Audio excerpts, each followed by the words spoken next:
Whether you're happy or not, the fact of life is that your life requires work. And if you refuse to do it, somebody else has to. So who's that going to be? Your parents? Johnny Taxpayer next door? Maybe a combination?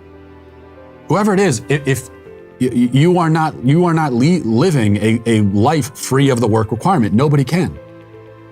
You are rather living a life where that requirement has been offloaded to somebody else. You've made someone else your slave, in effect. You don't want to be a wage slave, so someone else is going to be your slave. There's nothing noble about that. It's entitled, it's selfish. In fact, it's evil. The refusal to participate in the difficult aspects of your own life is evil. It's a shameful thing.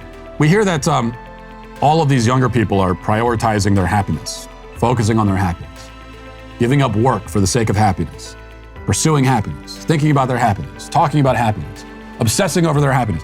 And yet, shockingly, so few of them are actually happy.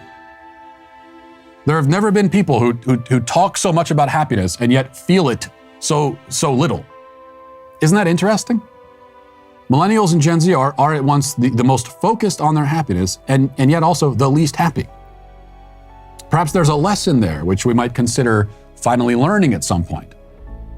And the lesson is that happiness cannot be conjured out of the ether like a magical spell. You can't will yourself into it. You can't convince yourself to be it. Happiness is a byproduct of a well-ordered, well-situated, grounded, virtuous, productive life. That's the only way to achieve sustained happiness.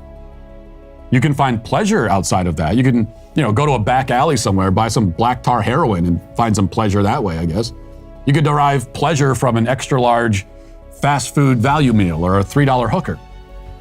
But you won't find happiness any of those places.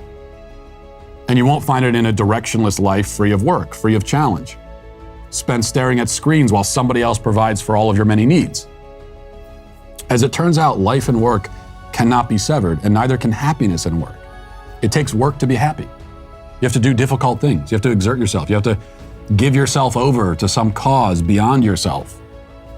Happiness comes then as a side effect, often when you least expect it, and always when you aren't thinking about it.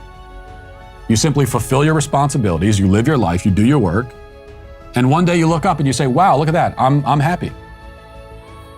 That's how happiness works. You only find it when you stop looking for it.